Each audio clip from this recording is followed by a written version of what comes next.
Hi guys, welcome back to my vlog.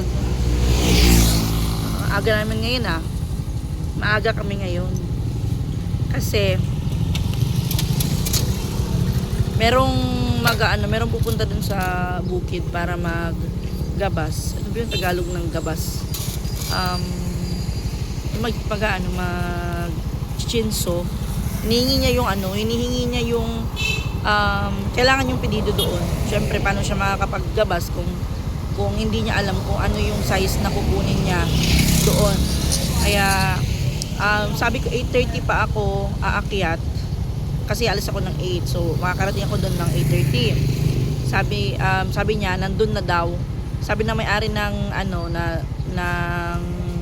ng chinso na andun na daw nag-prepare ng kanyang gamit, mga 6 pa. Sabi ko, wala, sige, pupunta na lang ako dyan. Mag-prepare muna ako dito. Tapos, akit ako ng bukid. So, time check is 7 a.m. And, ayun, bumili muna kami ng pagkain ng aming mga alaga. Mar, apeliday, grower. Para sa baktin. Starter.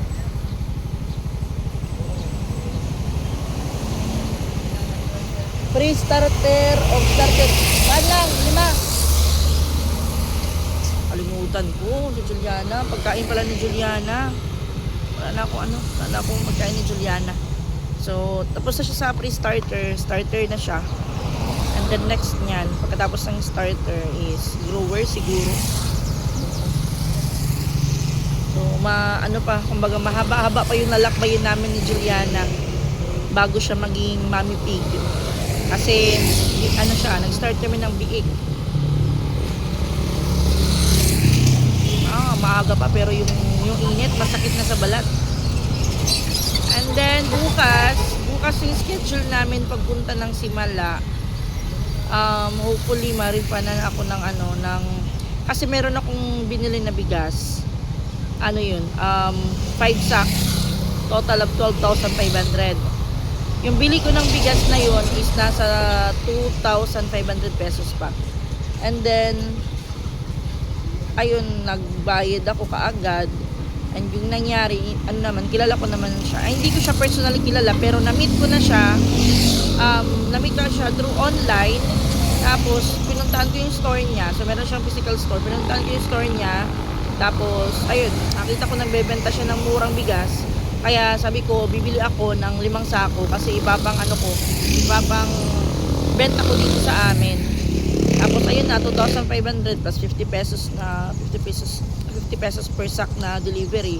So okay na yun. Kasi yung bentahan dito sa amin is 2,999 or 3,000 to 3,200. Yun yung bentahan dito sa amin. So sabi ko, kung bibiliin ko to, malaki yung tutubuin ko. Kasi kung isisilin ko siya sa price dito sa lugar namin, tutubo ako ng 500 per sack.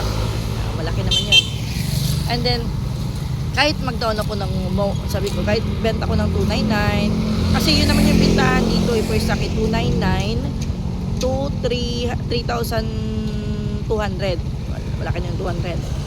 And then, ayun, binayaran ko, tapos sabi niya, i-deliver ng Sunday, pero nung nag-follow up ako, hindi daw ma-deliver kasi nag-aberya. So, ako pa yung nag-follow up sa kanya kung anong oras i-deliver. Kasi meron na akong buyer nag-aantay. And then sabi niya hindi daw ma-deliver kasi nagka-aberya. Mayroon siyang in-offer sa akin which is Hiyas na brand. Same daw siya ng Princess Bea na bigas. Pero mahal na, 2,850. Same price lang dito sa amin. So sabi ko, dito na lang ako bibili. At least kung dito ako bibili, wala nang delivery fee. And then sabi ko, magpaparefund na lang ako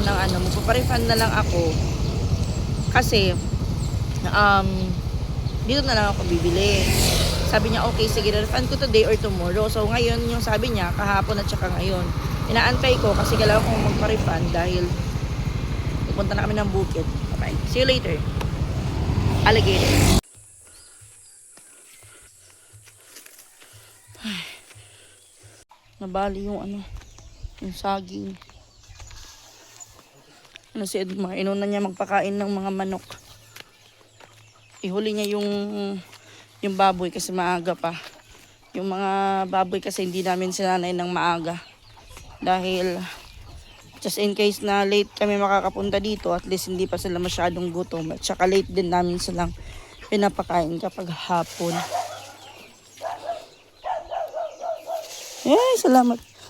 Nag-ano ako ng ito, herbabuena or tawag nito ay peppermint, mint, kamatis na Bisaya. Ayun na sila, pupunta sila doon para maggabas. Check ko muna yung aking mga alagang chicken. Ohayo gozaimasu.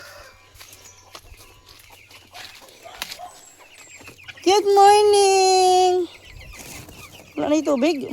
Ilis niyang makaubos ng tubig, ya. Tanggalin ko na yung sako. Ohaw na no, ohaw na. Good morning! Ay, buyag. Malaki na sila buyag. Ayan, nagsaing na ako ng kanin and then, kasi yung boss amo ko natutulog pa. Natulog, masakit to yung ngipin niya. So, pagkatapos niya mapagkain ng baboy, manok, natulog na siya. Tapos ako naman, nagpakain ako ng manok ko, naglinis ng kulungan doon sa manok. Tapos, nagluto para pagising ng aking amo, pero na siyang pagkain. Ayan, meron akong pansit at saka sliced bread dito. Dinala ko galing dun sa birthday ni mother. So, nag-final sitting na kami sa aming mga, sa gagawin namin bukas. Dadalhin namin bukas. Magpupuso si yung biyanan ko, si Mama Cirela. Magpupuso siya, tapos, nagano pa kami kung ano yung ulam namin. Yung manok na binili ko kahapon para sa birthday ni Mama, ano na lang namin yun, gagawing fried chicken para sa mga bata. Hindi ko pa alam kung ano yung madadagdag sa ulam, pero okay na siguro yun. Tapos importante may kanin tsaka may ulam, may manok naman. Kung ano lang, kung siguro mag-isda, kasi si Mama, yung biyanan ko, hindi siya makakain ng matigas. Bali siguro baka mag-isda na lang ako, magprito, no? Kahit mga kalahating kilo lang. Yun na lang siguro. Hindi na kayo magdadami. Ay, magdadami ng ulam. Sakto na yun. Mga 1-2 putahe. Kain muna ako. Kain tayo.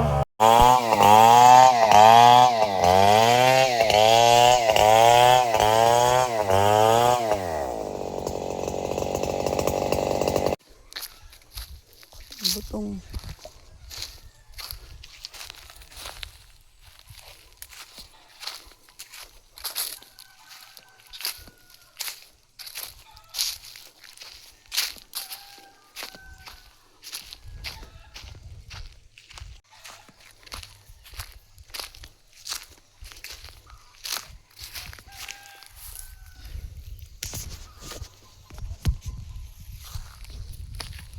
Nainit.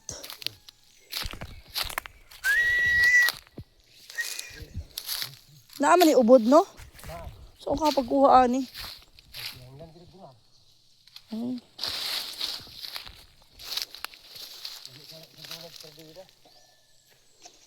Unsay guna? Sundang?